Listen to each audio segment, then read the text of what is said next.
So at this point, we have to address an important issue that we really can't get around anymore as far as looking at the news and dealing with a lot of different political issues. And there's a lot of different facets to our life here in America. Carry on doing our work and our business. We have to try to save a personal savings. We have to try to elect a government that won't ruin us in our tax bracket, whatever that happens to be.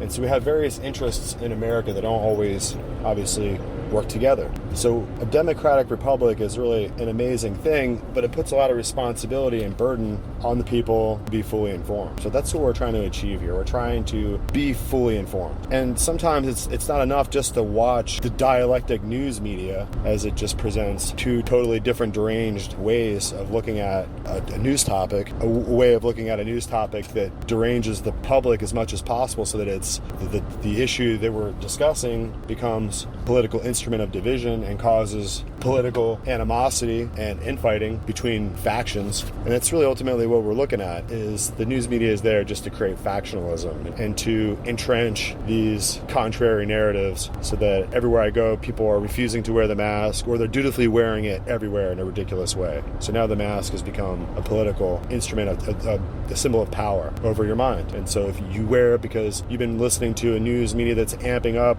the hysteria over the dangers of COVID-19. And so far beyond being just a conscientious person trying to stay healthy, now you've made it, you militarized the concept of wearing the mask. I see people wearing it in their car and they wear it everywhere, and they're even trying to deride people that won't wear it. And so all the logic of, well, I'm standing by myself alone, I'm not 6 feet near anyone, why should I be imposed with other people's weird Nazi policing of the mask? But that's what we're dealing with. News media subjectively enters into our collective psyche and proceeds to create a ruinous mess out of our relationship with ourselves and the world around us. And so it's easy to get the rabble roused, to get a little mob of angry peasants with their pitchforks to go and crucify a random person, let's say, or burn down the village, or just to seize on the most debased and least informed and most troubled in society to affect political outcome against your target. It's kind of what happened in Benghazi. We're kind of like switching around, but I remember Hillary Benghazi, it seems like she made sure that those people got left alone so long in the firefight they were killed. Because it reminds me of, if you want to go back to Waco, how there was a couple of men who were sent to Waco as law enforcement or FBI who had previously served the Clintons, and they knew information about the Clintons. You have to look this up. This is going way back. But yeah, out there at David Koresh in Camp Waco or whatever it was, at the compound, a bunch of those guys that got killed out there were federal agents that the Clintons hated. So they're things like that. Ultimately, they're trying to find a way to bury their past and the lies. And I think that's why we saw the FBI come out so clumsily and so dangerously against the Trump administration. It's because the deep state couldn't afford to lose power. And it looks like that those who are coming in with the Trump administration knew very well the deep state had to hide and where the bodies were buried and where the Epstein pedophile islands were. And it doesn't surprise me at all. And I talked to some of my compatriots, and we discuss how well informed you have Jared Kushner up there in the family, and even Melania Trump. I mean, what she has spent her entire life in that world, in the fashion industry, being top-rated supermodel, and in the fashion world, and she must know a lot about people who are struggling from drug addiction. And that was one of the main platforms that they came out. They wanted to attack and get rid of these pill mills and all these doctors and pharmacies who were selling all these hydrocodone and pain pills, and they really obliterated that drug industry. And in other ways, they would have knowledge about how things work in the world of those who don't have to do jail time or face justice or pay their taxes, and the elite, the global class, the top 0.001%. I mean, if you're in America, you're in the top 1% in the world. I'm sorry to tell you. And that's why these globalists love to promote this idea among these young Marxist radicals that we have to eat the rich, because in America, everyone is rich. Everyone is doing great. If you're in America, you have a chance to write the next big movie or create the next awesome infomercial, the next sham wow, and make the next $10 million fortune in this country every day, all day long. So you have these morons out there stipulating this concept that you would have top 1% should have to pay the taxes and feed the rest of the world. And ignorantly don't understand that on a globalist level, America and really the North American continent, including Canada, Mexico, I mean, we are really the top one. And other people around the world have to wake up in the morning by the billion and go out and milk a goat for breakfast and to feed their children. And each night they have to go to bed in huts, and they need to use a stick to bang out any cobras or snakes or scorpions that might have crawled in their bedding area while they're working hard throughout the day. That's the life most people in Bangladesh and India, all across the face of the world. And we have to understand that in America, we are the top 1%. But $20 an hour workers out here are not the ones ultimately that are in control of the policy making in Washington. And, you know, Nancy Pelosi is worth $100 million. And Obama, they used to make a couple hundred G's a year, the Obamas, and now they come out and they're worth $1.5 billion or whatever with 10 homes. So this corruption racket, it's underhanded. I mean, I'm sure that it's so dizzyingly complex that you can't find a way to like find out who's paying who or where the money goes. But God help anyone that has to go in there in Washington, D.C. and be an honest man. So what we need to really focus on at this point is really the thing that matters most in America is liberty and justice for all. And we already have Joe Biden going in there to say that he'll put in people that will go after our guns. No one can go after our guns. It's the Second Amendment. And it's the Constitution that creates the office of the presidency and the vice president. And the office of the vice president and the presidency and the offices of the executive officers, they don't have the power, since they're established by the Constitution, to unmake the Constitution, which establishes their power. So it's really just a dangerous thing to think that this man, this degenerate old man, is thinking he will step into the office and somehow liberate us from our gun rights. I don't know who he's going to send out to take all of our guns. Maybe it'll be the United Nations. Maybe they'll invite Chinese inspectors in to make sure that we comply. I mean, they're already working with the communists, with Bernie Sanders. So this is a deadly serious game that we're playing here. At the center of all this is the question of American justice. And the question of American justice circles only one outstanding dilemma that we're facing. That is with the FBI. The FBI, the whole top floor of their 7th floor has been cleaned out, people who quit and got fired because they tried to run a coup against the incoming president of the United States. And Trump, whether you like him or not, you're not allowed to do that. No one's been arrested. No one has been really, from what I know, there's still people working at the FBI that, from what I understand, Christopher Wray, the director of the FBI, took one of the people that are implicated in this investigation that was working with Comey and Peter Strzok and all them, and he elevated her to run a whole district office in the FBI. So she didn't get fired, she got elevated. So what is wrong with Christopher Wray? How is he still carrying on he was really in cahoots with Rod Rosenstein, right? And he was really friends with Jim Comey, and James Comey needs to go to prison. He needs to go to prison. I'm a normal guy. I work for a living. If I do any of the things that these people did, I would go to prison for the rest of my life. That's the problem we're having here. It's a problem of justice. So while the FBI is still trying to play its weird strategy game against the president of the United States, we have to recognize that the FBI was created by an executive order of the president of the United States. So I don't know how they even get off trying to use their investigative powers against the executive authority that created it as a bureau. I don't see the Bureau of Alcohol, Tobacco, and Firearms trying to run down the president and place, political apparatchiks who are against the president in higher offices. So we've already been through the entire Trump presidency, and we just now liberated the Southern District of New York from that fucking idiot up there who has been trying to get at Trump records. I mean, that's what they say, deep state. It's a connectivity of conspirators within the federal bureaucracy, senior executive service, SES members, who being more closely aligned with federal officers within the actual establishment of the government, have protections. And this federal protection club of the federal government thinks that it can't be held accountable. So my concern is that the FBI needs to step back. It needs to step back from operating in a way that it thinks that it can decide on a political level who it's going to prosecute and who it isn't. The underlying basis for the reasoning of having an FBI has been called into question. So in the memes on the internet, I hear it called FB lie. The FB lie. That's the graffiti being spray painted on the internet wall now about this bureau.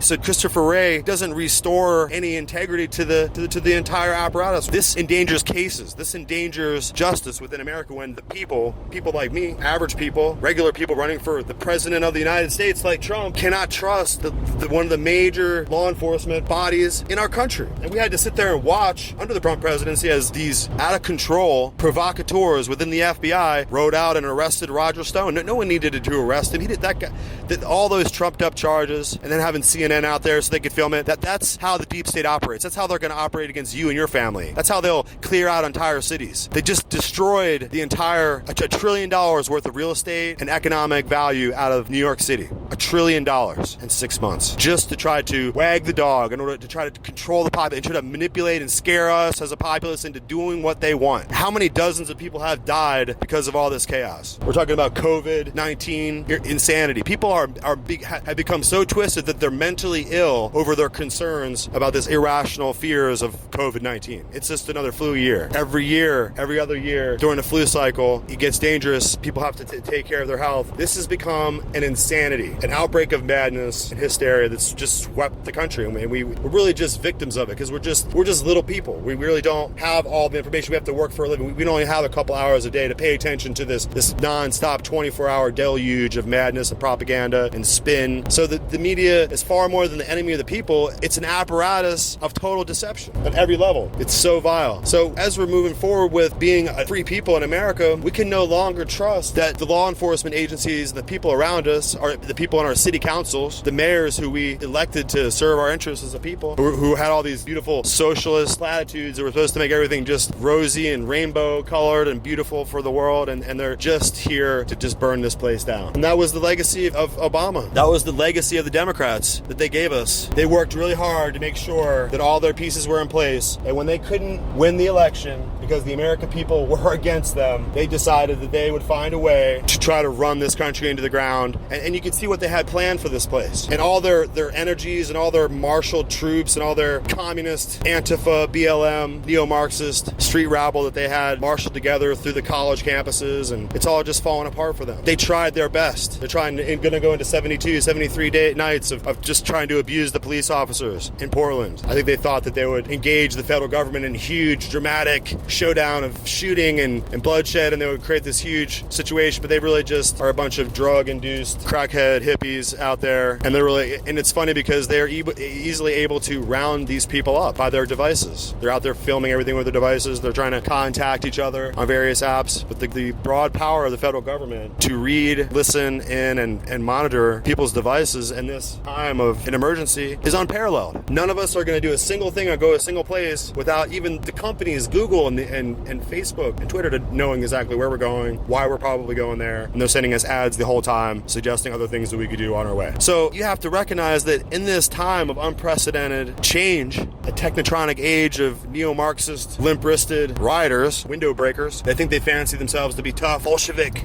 world changers. I mean, I guess the Bolsheviks just put a couple 100 million bodies in a hole. That was really all they did. But these pansies out here, they really can't get it done. And they're really just making and empowering a room for the radical nationalists. And I don't mean just people who are interested in having, we're talking about capital N nationalists, not lowercase n. I'm a lowercase n nationalist. I want America to do great. I don't want it to be destroyed. But capital N nationalists have an interest in connecting with other nationalists for the cause of their white race. And all, the racists are empowered by BLM and Antifa. Not disempowered, not fighting racism. They're ensuring that 100,000 new white people in America have nowhere else to turn. They're forcing them into reactionary, right-wing radicalism. People might say white wing. And I don't think that's what America has fought for. I don't think since 1807, since France was freeing its slaves well ahead of our Civil War, I think Americans and abolitionists have been conscientious about the needs of native peoples dislocated by slavery all over the world, no matter what their skin color was. Even the practice of indentured servitude for people who went bankrupt in Europe. If you had bankruptcy, you were indentured slave 7 years. See if you could survive it. If you could survive it, you could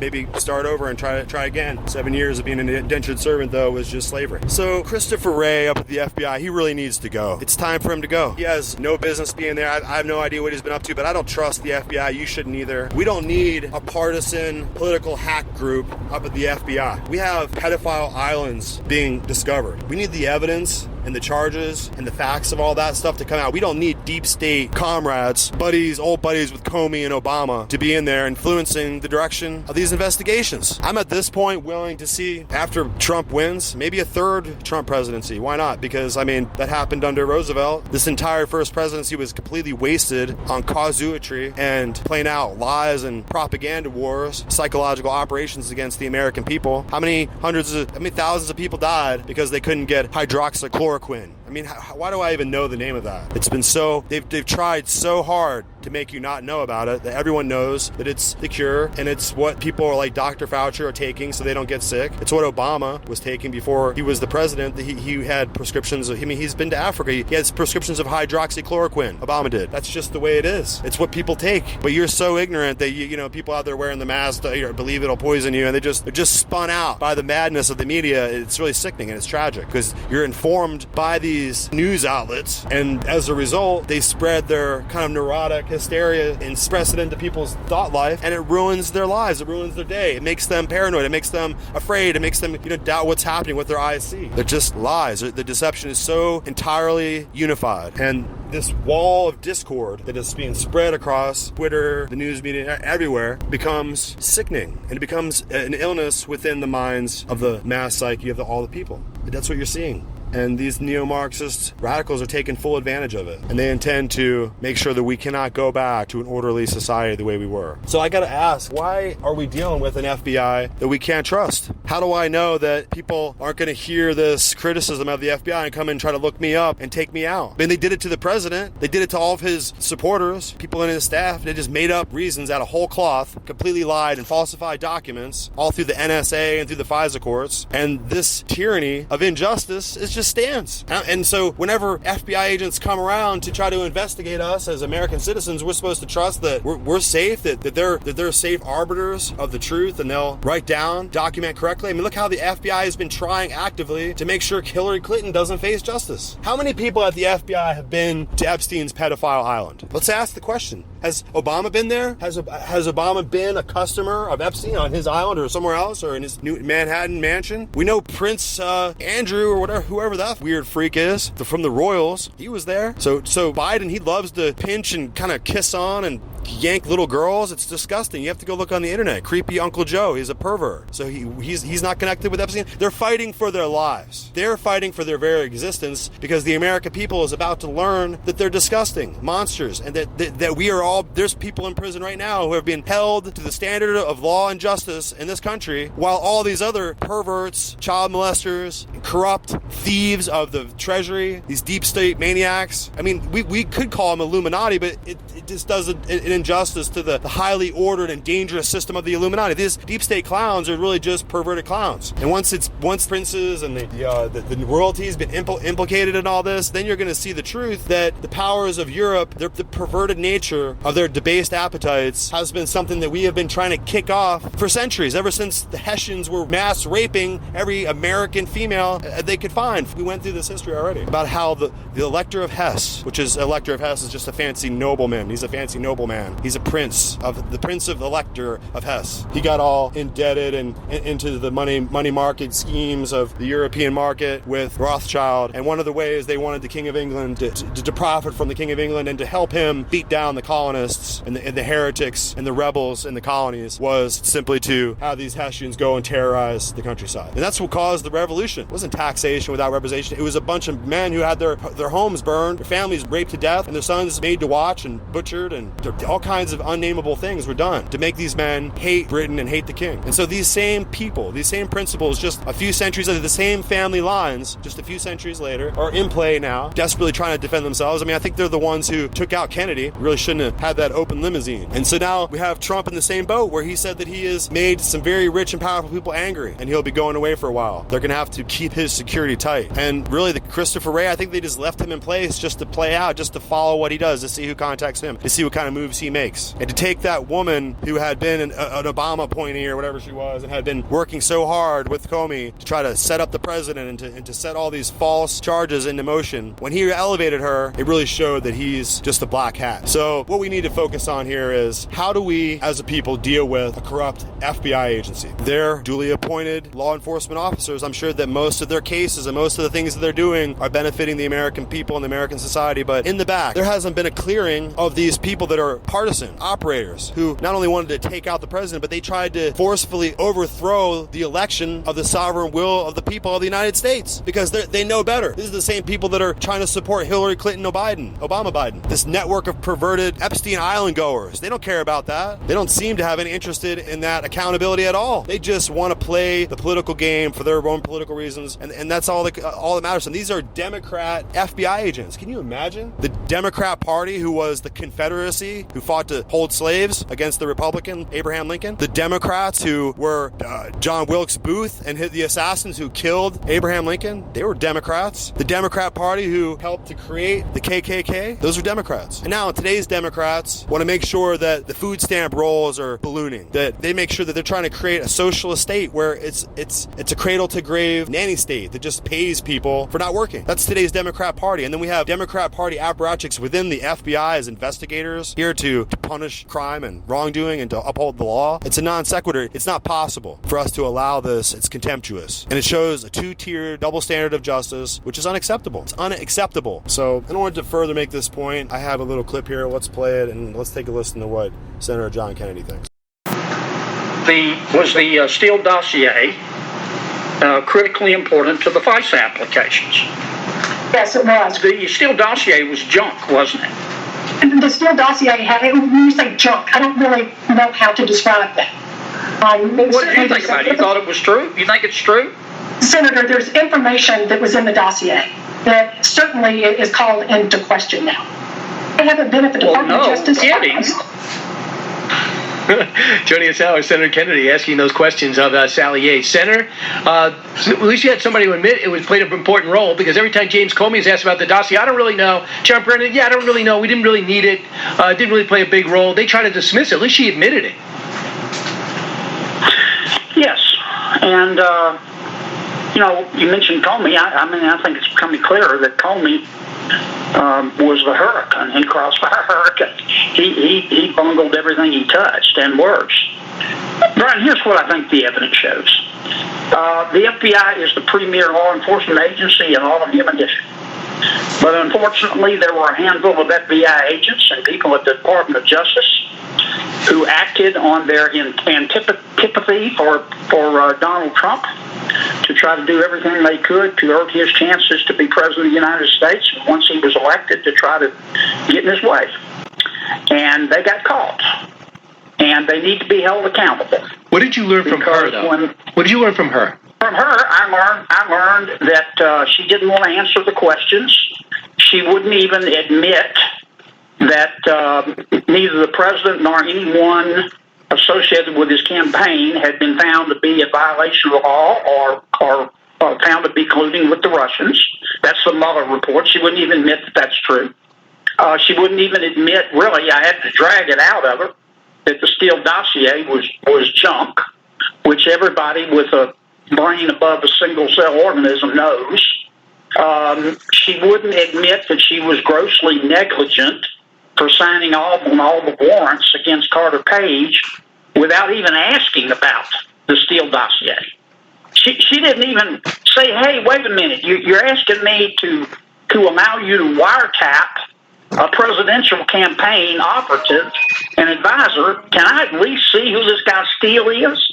If she even looked, she would have seen he was a total jellyhead. His source was an American who picked up some rumors from drinking with his friends. I mean, you couldn't. This is stranger than fiction, man. You couldn't make this stuff up. So the subsource that you're referring to was a guy who spent limited time, believe it or not, in the Ukraine. and knew some Russians, but he mostly worked for the Brookings Institute and spent his life in America. That was the elite Russian source that provided Christopher Steele with this information that was commissioned to him by the DNC and the Hillary Clinton campaign. And one thing we never bring up, Christopher Steele testified that he was under the impression that Hillary Clinton knew everything that was going on. She said she didn't know any of this. But Fusion GPS hires Christopher Steele to do this investigation. He ferries it out to a Russian subsource who happens to be in America working for the Brookings Institute. Yeah, I mean, this whole thing, all along, I've assumed that Steele had somebody in Russia that he was talking to. No. His source, the basis for all this, was a junior leaguer who was working at the Brookings Institute. He was friends with Dr. Fiona Hill. When the FBI finally got around to talking to him, he said, "Yeah, I told Steele that that this stuff, I didn't get it from any kind of political network. I got it from my social network, and I'm not sure it's true." And what I was asking Counselor Yates yesterday, you signed off on spying on a president of the United States, and you didn't even ask who this Steele guy was or who his source was? You didn't even ask? And she said, "Oh, I relied on the FBI agents." And these were the same handful of FBI agents who we now know were determined to get Trump. So, Senator, let's take a look at the FISA process.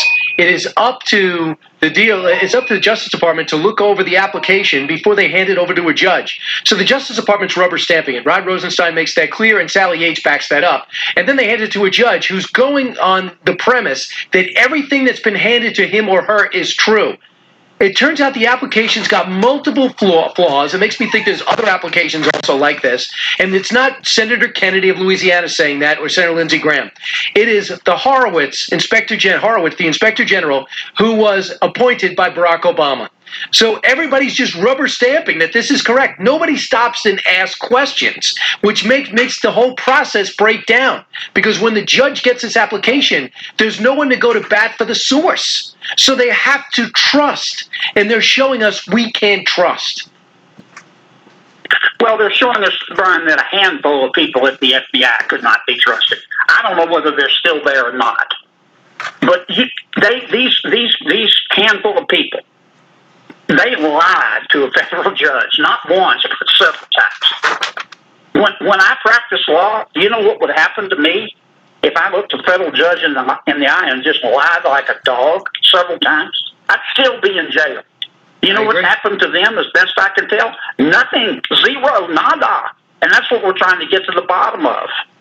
I haven't heard from maybe FBI Director Wray has already taken steps. But if they are, I don't know what they are. He seems to be guarding his FBI. And this should offend people whether you like Trump or hate him. This is called the rule of law. If you can't trust the FBI and the Justice Department, who can you trust in America? So you asked Sally Yates, what do you think of Trump? Was there people at the DOJ trying to stop him from becoming president? Cut 44. Isn't it true that there were a handful of people at the Department of Justice during the Obama administration that despised Donald Trump and did everything in their power to keep him from being president? I'm not aware of anyone at the Department of Justice doing anything to try to keep Donald Trump from becoming president. Were you part of that group? Inconsistent. Were you part of that group? No, and I'm not aware of anybody doing that, and that would not only surprise me but shock me. But do you think she's being candid as she could right there, or do you think she was surprised when James Comey said and the president were conversant on what was going on with Michael Flynn and what he was up to? She was evidently taking a guess, like, how does the president know this and I don't? Well, she either wasn't shooting a straight, or she just parachuted in from another planet. I mean, I think among the senior leadership at the FBI and at the Department of Justice, this was all well done. I mean, all you got to do is read Peter Strzok's emails, read Lisa Page's emails, read the Horowitz report. I did. At first, they said they hated Trump, and at first they said he'll never get elected. And then they started worrying that he was going to get elected, and they started doing everything they could to stop it. And then once he became president, they continued. Now, how high up did it go? We're trying to find that out. We know there was a meeting between and among Yates and President Obama and Vice President Biden and Comey. Now they're all pointing the finger at Comey. Now I think Comey deserves a lot of the blame for this, but I don't think he was the only one. Senator John Kennedy's with us now. Senator, I got to bring it to the other area, and that is protecting Biden and Obama. And the one thing you get is a stop sign. Peter Strzok said, these are the notes. There was Vice President Biden who brought up the Logan Act as a reason to go after Michael Flynn. She says, I don't know, it could have come up, I don't remember who said it. Whoever you bring in front of your committee, they're making sure that the buck stops before Biden and Obama. Do you agree? And it's going to be, Comey's going to be the bad guy. Not that he doesn't deserve it, but he's not in this alone, is he? Well, I don't believe he was in it alone. And all I want, Brian, is the facts. That's all I want. What I think Comey's going to try to do, if he ever shows up, I doubt he will, but I think he and others are going to try to say it was somebody under me. And the person under them is going to say it was somebody under me. And they want us to believe that it was some guy in the basement of the FBI wearing green eye shades who was responsible for all of this. And, I didn't fall off the rutabaga truck yesterday. I don't believe them. I think this was at the highest levels. And I think the evidence shows that. Y'all just read the Horowitz report. Now, how did it go? I don't know. All I want are the facts. I don't hate anybody. If an FBI agent knocks at your door and you've got to worry about whether he's a Republican or a Democrat, something's wrong. I agree. And these people have politicized the law enforcement process because of their hatred for Trump, and they've got to be called to account, in my opinion. Just remember, Louis Freeh was appointed by Bill Clinton, and he investigated Bill Clinton like he never met him before.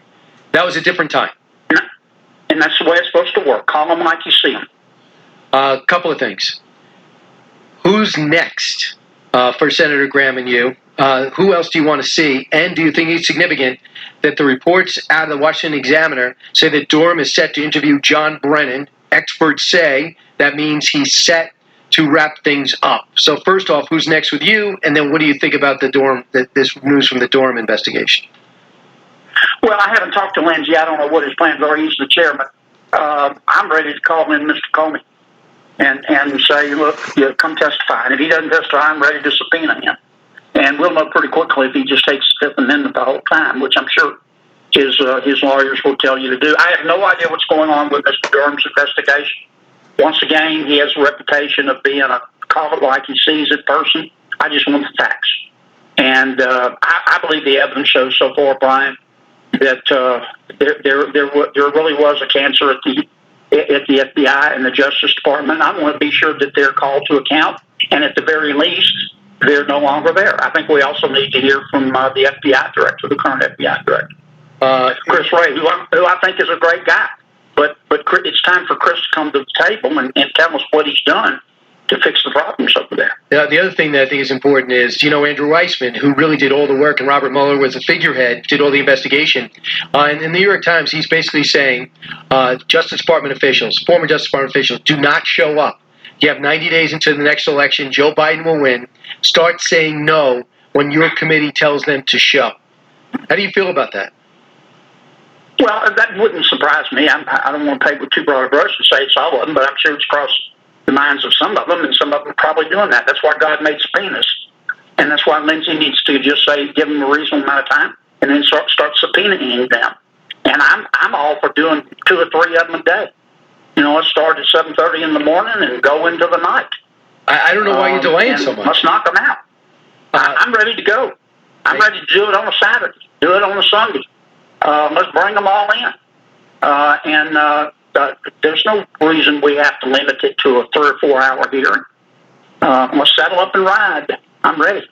So we're going to stop it right there. You can see that Senator Kennedy is elucidating the dangers of hyper-partisan politics and the power plays of those who are in law enforcement, like in the FBI. And I don't know how or what kind of thinking, what kind of fanaticism was taking place there for them to think that they were just going to go ahead and use their political powers and their law enforcement powers from within the FBI to go ahead and just arrange for Hillary Clinton just to get off scot-free for her crimes of manipulating computer components. I mean, they were really sure that their corruption was going to continue and that they were going to have Hillary elected and that they would have no problem continue to have their cover-up and maybe even try to send Donald Trump to prison. So can you imagine? Is the FBI a political organization so that it waits for an election that we surmise they are not actively undermining. FBI agents like Andy McCabe, James Comey, and Peter Strzok make us all have to question the institutional integrity of the FBI. Are they out there right now ensuring that the American people's will be overturned and that they can control elections? Is that what the FBI is for? So let's listen to another clip here. We're getting into kind of the deeper end of the spectrum here of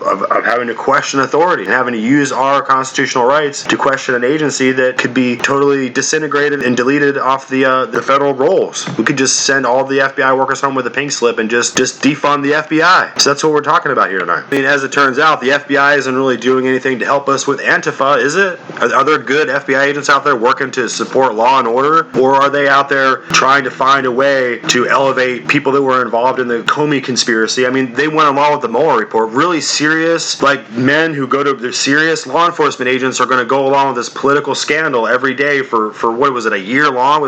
They're actually pretending like the Mueller report is a serious thing in their efforts to unseat this president. The FBI needs to call into question. Perhaps they just need to go on the ash heap of history, and we need to create another investigative bureaucracy that's immune to this hyper-partisan bias. So let's listen to this other interesting report here at the X22 report. They have an interesting perspective on the whole issue. A little bit later. But first I wanted to talk about what happened with the spying. Remember Sally Yates? She testified, she pointed the finger at the FBI, and it's all starting to fall apart right now. Every single time there's more information that's declassified, it just falls apart for all of these individuals. And this is why Barr, Durham, the rest, they're prepared to go after these individuals. And remember, he can go after these individuals before the election. Why? Because they're not running for office. There is no rule in the Department of Justice that tells the Attorney General that he cannot go after these individuals. Yes, if one of these individuals were running for president, that might be a sticking point. But all these other individuals, he can go after. And I do believe this is why he said he has no intention to releasing it after the election. He can do it before, he can do it after.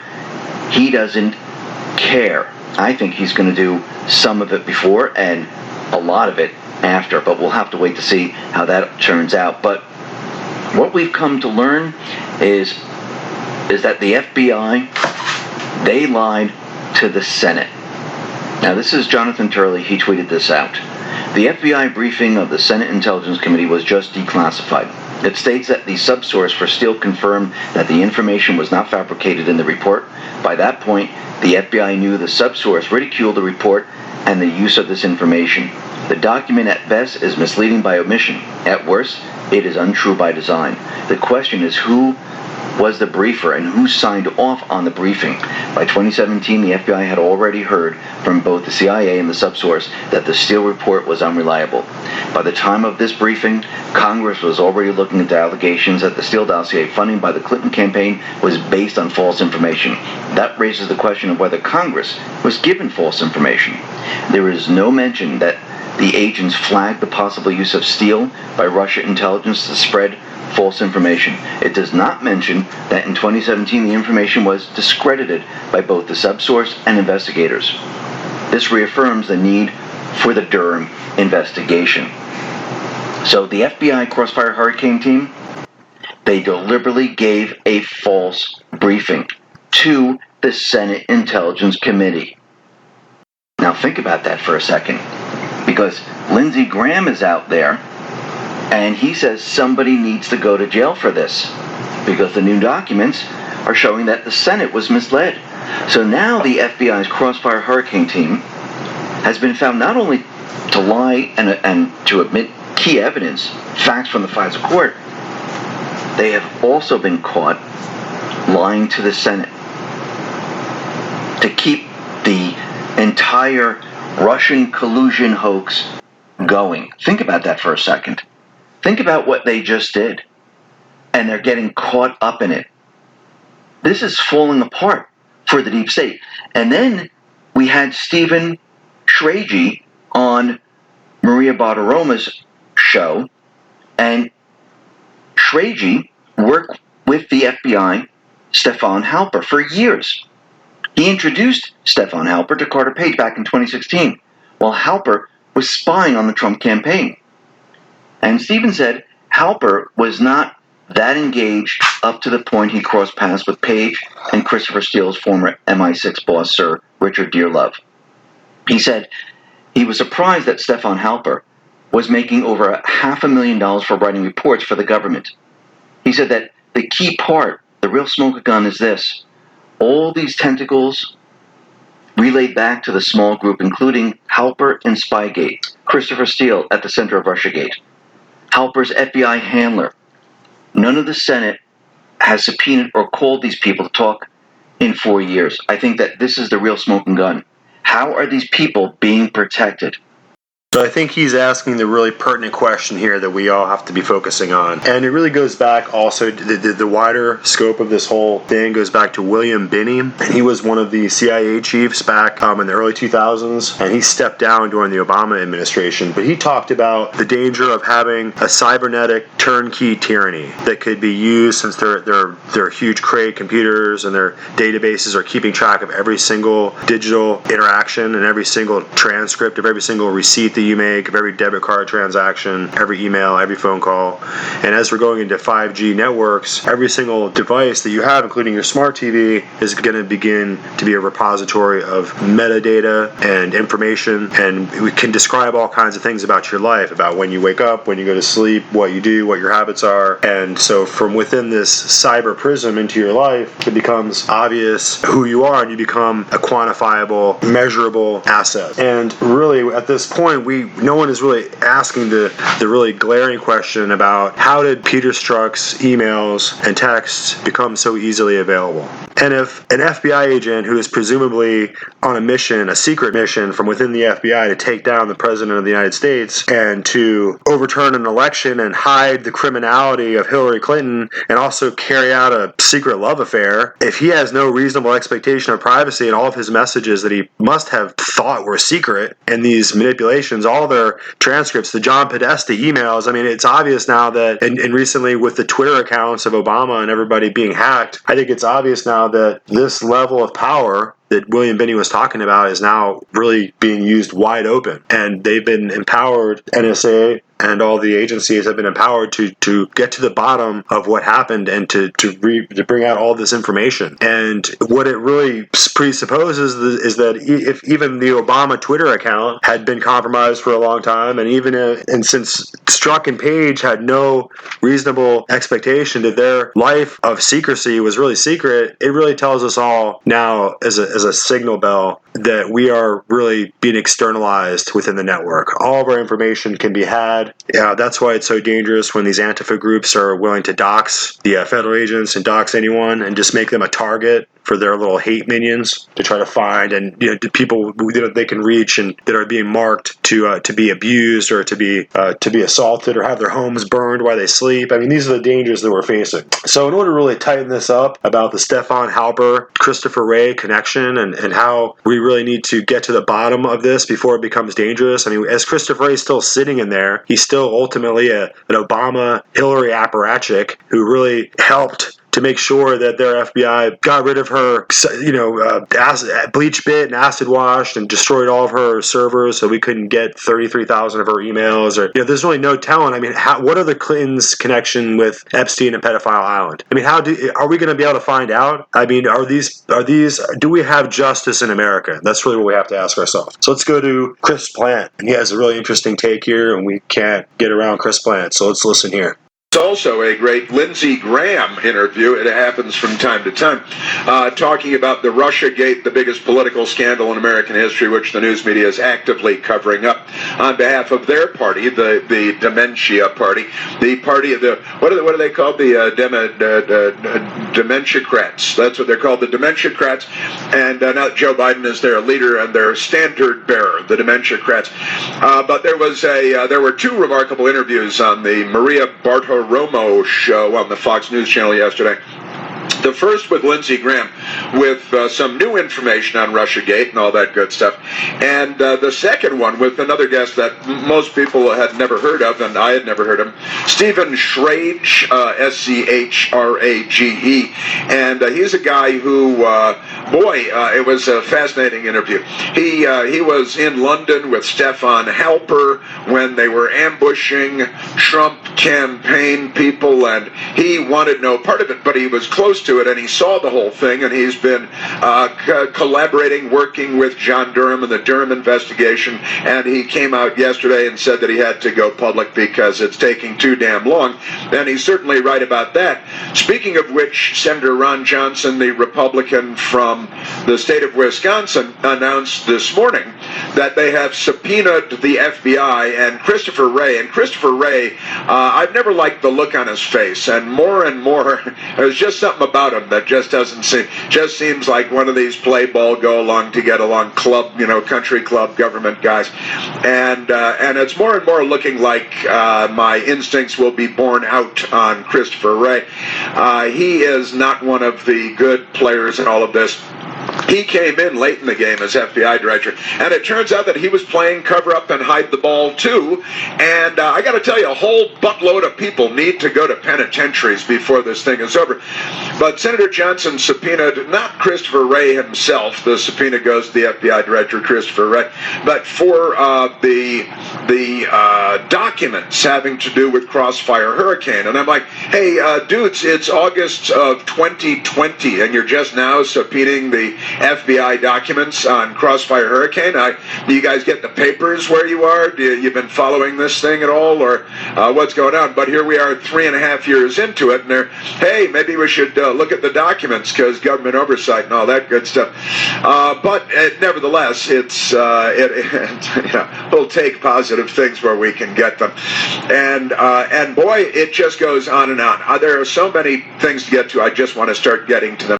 So a lot of the essential questions about power and about the outcome of the truth and really whose ideological perspective is going to overcome here is really going to affect the outcome of a lot of these cases. And the American people cannot wait for justice. We cannot wait for the power elite to divide up our political liberties between the World Health Organization mandates about virus policies and the Antifa siege of neo-Marxists across all these different U.S. cities. I mean, right now, Chicago is in flames with all the looting, the mindless lawlessness. There's no longer any cause or reason. It's just become an instability of our entire system of laws because everyone knows that we're all going to get shot and put in jail and maced by the cops. And people like Jim Comey and Hillary Clinton can run off to pedophile island and just do whatever they want and write books and make millions of dollars and just stick our face right in it. And so we cannot afford to allow federal authority to become political weapon against the democratic institutions of this nation. Whole cities are so corrupted with this philosophy of deconstruction, fast becoming the neo-communist praxis. Mayors, city councils, and district attorneys become so fraught with hypocritical, inflammatory, militant left-wing tactics, moving to hijack our law enforcement agencies, to ruin the cultures and the protections and even attack the civil liberties of our own police officers and our courthouses. They're setting up these policies to ensure police officers are charged with crimes while the street rioters and the Antifa Marxists get to continue on with their demolition of American history and American culture and continue on night after night trying to burn down the courthouse. There is a blight, a stain of ideological fanaticism and partisan manipulation and crimes, criminal actions. Facts have been covered up. These are manipulation of different cases. Documents have been destroyed. They're hiding crimes, and they're trying to create crimes where there are none. And these are officials within the FBI, and how are they holding their heads up straight? How are these people not being called into question? 11 years they had known about something going wrong with Epstein Island. There was investigations into Epstein 11 years, and it's just been a continuous cover-up. It's time for them to be called to account. It's time for them to come forward and answer these questions. It's time for Christopher Wray to step down so that we can have somebody come in there and restore a sense of order and a sense of integrity back into the most important law enforcement agency within the United States. I have an account with some of these online universities and some of these federal library databases like JSTOR, and they give me like a lot of these interesting reports that I'm going to read to you right now. This one's by Steve Rossworm, Rosswurm, the FBI and the Catholic Church between 1935 and 1962, and this is a study done out of Amherst University of Massachusetts Press, 2009. This is just a summary review of the report by Patrick J. McNamara, and that's somebody who should be, who is familiar, and you can find that he was a very influential individual. And it says here that he went to St. Francis College in Brooklyn, New York, and of course that's going to be a Catholic university. And it goes like this: scholars and commentators have long noted the strong affinity that existed behind J. Edgar Hoover's Federal Bureau of Investigation and the Roman Catholic Church in the United States during the early Cold War, a relationship that had much to do with shared anti-communism and the 1963 classic Beyond the Melting Pot. The late Senator Daniel Patrick Moynihan famously observed that during the McCarthy era, as Harvard men were investigated for their alleged un-Americanism, it was the Fordham men who did the checking.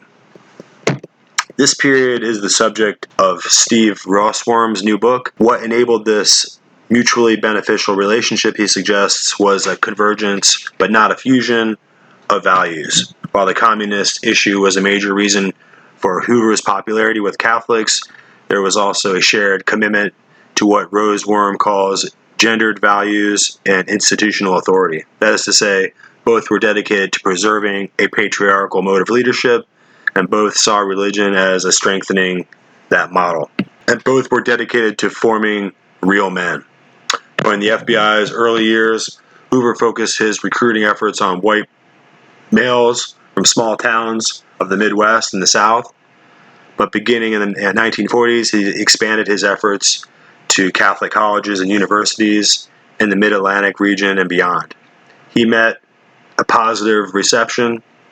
Fordham University President Robert Gannon, Society of Jesus, commented that, quote-unquote, the FBI and Fordham have the same ideas.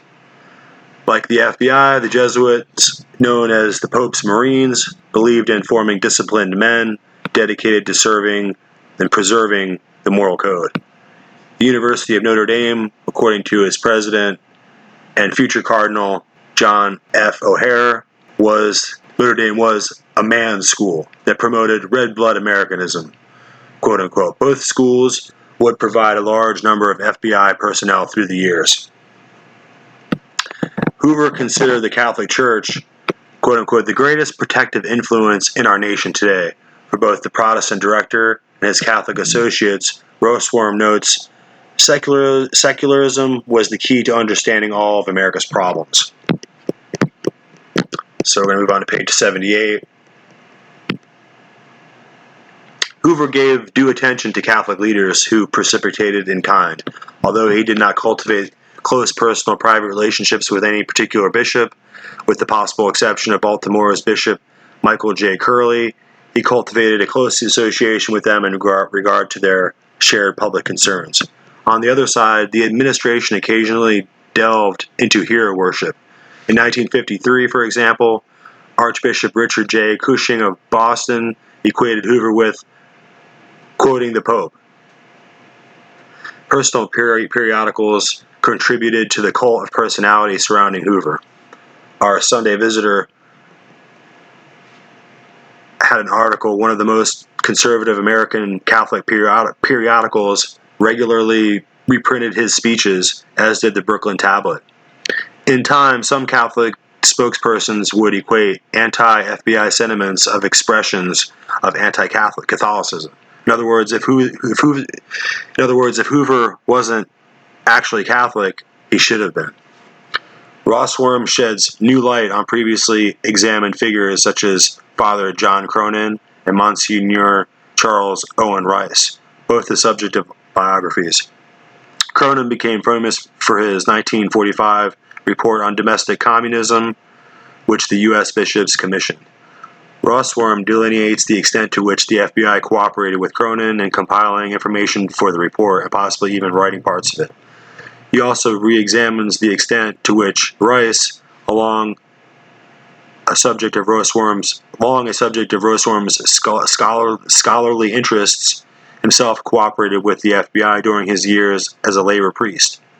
In addition, the author brings attention to two other largely ignored facts. Edward Tam, Hoover's assistant at the Bureau, did much to cultivate Catholic connections in Chicago and elsewhere. Edward Conway, the Jesuit whose activities as informant helped purge leftist influence in the National Committee for Atomic Information during the Cold War, also receives significant attention here for the first time. The close relationship points to uncritical approach to the larger culture on the part of pre-conciliar Catholic leaders, many of whom assumed that the American way of life was inherently incapable of conflicting with their church's teachings. But a parting of the ways did occur in the 1960s when the church changed, but the FBI did not. During the late 1930s, Jesuits like Edmund A. Walsh, head of Georgetown's Foreign Service School, taught at the FBI's academy. 30 years later, another Jesuit, Daniel Berrigan, was arrested by agents for anti-war activity. The latter event, it might be argued, signified a claiming of the church's and the Society of Jesus' prophetic role. At the same time, Roseworm suggests, and not without merit, that the FBI Catholic alliance against communism in some ways refigured the current Catholic evangelical alliance against abortion. At present, he concludes, a little discussion seems to be occurring within the ranks of the U.S. bishops, which regards the topics such as social justice and a greater emphasis on sexual politics. This is particularly noteworthy with the 25th anniversary of the bishop's pastoral letter on the economy. So we can go on and read more. It's a very interesting writing here. But it's really pointing out that the Catholic Church has an interest in operating within the chamber of the intelligence agencies. So they're not just a religious organization, they're really a political power. And like I said here, they're more interested in social justice causes than dealing with things like abortion. And these close ties between the FBI and the Roman Catholic Church have to be called into question now that we're dealing with the outbreak of radicalism, neo-fascism, and neo-communism. And like we just said, within 2 pages of this report, this is like, a historical treaty that's documenting these different relationships, and we just went into it just for a few minutes, and it already discusses how on one side the FBI agents were being taught by Jesuit agents like Edmund Walsh in the 30s, but within 30 years there's FBI agents that are actively infiltrated within the leftist communist movement and who are out there throwing bombs and getting arrested for their communist activities by the FBI. So the point is that the FBI is there to uphold the law, but the Jesuit order is there to make sure that this country and all the countries around the world are submitted and subordinated to the temporal and spiritual power of the Pope in Rome. And if you haven't picked up on that yet, then you're just not paying attention to the real conflict that's at play here. So I might just leave you in this episode with this. If you go and watch the movie with Johnny Depp called Black Mass, it's all about how a Boston gangster named Whitey Bulger got away with crimes for decades because he was a Roman Catholic, and he was friends with the FBI agents and the federal agents who were also Roman Catholics, and they worked together. And that's what it was all about, how they worked together to make sure that their enemies got killed or put in prison, and they were the Roman Catholic elite. And it didn't matter whether they were cops or robbers, they were within their own league.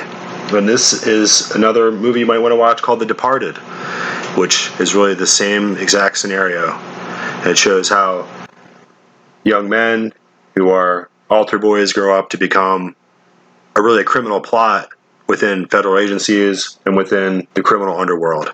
And they were all controlled by the same Roman religious institutions. All right, so that's it for this episode. We'll see you guys next time.